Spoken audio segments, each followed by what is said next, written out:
दोस्तों, एक शख्स जो 11 साल से जेल में बंद था, उसने कोर्ट को एक लेटर लिखा कि मेरे बच्चे अब 18 साल के हो गए हैं, मैं उनसे मिलना चाहता हूं। और जब कोर्ट ने उस आदमी के केस पर नजर डाली तो पता चला कि उस आदमी ने अपनी ही बीवी का कत्ल किया है। और ना सिर्फ कत्ल किया है, बल्कि उस कत्ल को छुपाने के लिए जो कदम उसने उठाया है वो किसी भी कत्ल से बेहद खौफनाक था। क्राइम हुआ था उत्तराखंड के देहरादून में 2010 में, और क्राइम किया था राजेश गुलाटी ने।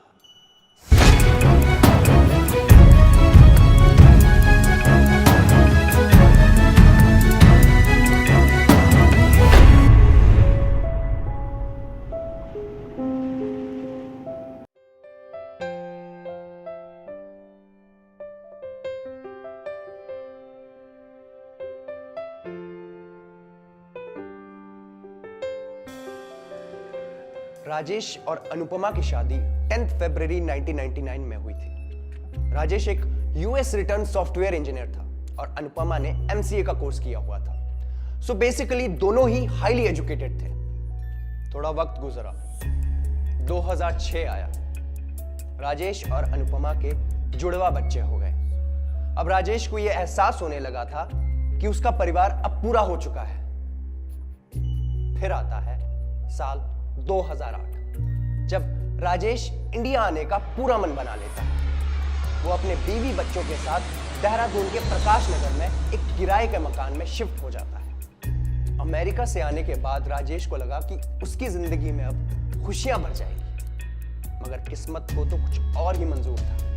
देहरादून में आने के बाद राजेश और अनुपमा के बीच के रिश्ते खराब हो गए। अब दोनों के बीच में रोज लड़ाई होती और कई बार यह लड़ाई वायलेंस में बदल जाती। इन सबसे परेशान होकर 17 अक्टूबर 2010 में अनुपमा घर छोड़कर चली जाती है। राजेश ने अनुपमा की मिसिंग होने की किसी भी तरह की कंप्लेंट पुलिस स्टेशन में नहीं लिखाई और ना ही उसे ढूंढने की कोशिश की। अनुपमा के मिसिंग होने के बाद उनके दोनों बच्चे अपनी मां से मिलने की जिद करते हैं। राजेश गुलाटी उन्हें कोई ना कोई बहाना देकर समझाने की कोशिश करता है। वो उनसे कहता है कि माँ अभी हॉस्पिटल गई है, वो जल्दी आ जाएगी। और वहीं दूसरी तरफ अनुपमा के माँ बाप बहुत परेशान थे। वो जब भी राजेश से अनुपमा के बारे में पूछते तो राजेश उनसे कहता कि हमारा झगड़ा हो गया है, इसलिए वो घर छोड़कर चली गई है। आप लोग परेशान मत होइए, वो कुछ ही दिनों में वापस आ जाएगी। अब अनुपमा को गायब हुए पूरे 57 दिन हो गए थे। फिर अनुपमा के भाई सुजान कुमार प्रधान ने खुद देहरादून आने का फैसला किया। दिसंबर 2010 में वो देहरादून आता है और आने के बाद जब अपने जीजा राजेश गुलाटी से पूछता है कि मेरी बहन कहां है, तो वो कहता है मुझे नहीं पता। सुजान ने राजेश से पूछा कि आपने पुलिस में कंप्लेंट क्यों नहीं की? राजेश ने कहा मुझे लगा वो 3-4 दिनों में घर वापस आ जाएगी। तो सुजान ने कहा 57 दिन हो गए उन्हें गायब हुए, अगर आप पुलिस में कंप्लेंट नहीं करेंगे तो मैं खुद जाकर पुलिस में कंप्लेंट कर दूंगा। तो फिर राजेश ने कहा ठीक है, तुम इंतजार करो, मैं तैयार होकर आता हूं, फिर हम दोनों पुलिस स्टेशन साथ चलेंगे। और जब राजेश रेडी होने के लिए जाता है तो अनुपमा के नंबर से एक एसएमएस सुजान को मिलता है, जिसमें लिखा था तुम मुझे ढूंढने की कोशिश मत करना, मैं तुम सबसे बहुत दूर जा चुकी हूं। अब सुजान को राजेश पर शक होने लगता है। 57 दिन से अनुपमा मिसिंग थी और उसका फोन भी स्विच ऑफ आ रहा था। लेकिन जब वो पुलिस स्टेशन में कंप्लेंट लिखाने जा रहा है तभी अनुपमा का मैसेज क्यों आया? सुजान ये बात राजेश को नहीं बताता और वो दोनों पुलिस स्टेशन चले जाते हैं कंप्लेंट करने के लिए। कुछ घंटों बाद पुलिस राजेश के घर पर पहुंचती है और जब राजेश से पूछताछ करती है तो राजेश अपनी बात पर खड़ा रहता है कि हमारा झगड़ा हुआ और वो नाराज होकर चली गई। पुलिस ये सारी बात नोट करती है और फिर घर से जाने लगती है। तभी एक कांस्टेबल एक बात नोटिस करता है कि राजेश के घर पर एक डीप फ्रीजर रखा है। दोस्तों, ये कोई नॉर्मल फ्रीजर नहीं था, ये वो फ्रीजर था जो बड़ी शॉप्स में रखा रहता है। और ये बात पुलिस को बहुत अजीब लगी और पुलिस ने जब राजेश से पूछा तो राजेश हिचकिचाने लगा। अब पुलिस को राजेश पर शक होने लगा था। पुलिस राजेश को जोर देती है फ्रीजर खोलने के लिए। फ्रीजर खुलता है और उसमें पुलिस देखती है कि कई सारे पॉलिथीन बैग्स रखे रहते हैं। और जब उन पॉलिथीन बैग्स को खोला जाता है तो पुलिस जो नजारा देखती है वो देखकर उनकी सांसें अटक जाती है, क्योंकि उन बैग्स में थे अनुपमा के 72 टुकड़े। अगर आसान भाषा में कहूं तो एक इंसान को काटकर उसके 72 टुकड़े किए गए और उन बैग्स में भरा गया था। पुलिस ने सारे सबूतों को तुरंत अपनी कस्टडी में ले लिया और राजेश गुलाटी को गिरफ्तार कर लिया। लॉकर रूम में राजेश गुलाटी ने बिना किसी दबाव के पुलिस को सारी कहानी बता दी। राजेश ने बताया कि शादी के बाद से ही उन दोनों के रिश्ते खराब होने लगे थे। अनुपमा छोटी छोटी बात पर उससे लड़ा करती थी।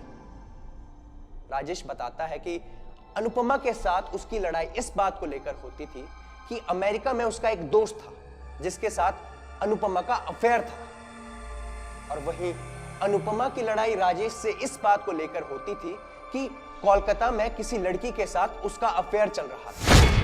राजेश ने यह बात कबूल की कि अमेरिका से आने के बाद उसने बिना किसी को बताए कोलकाता में एक लड़की से शादी कर ली थी।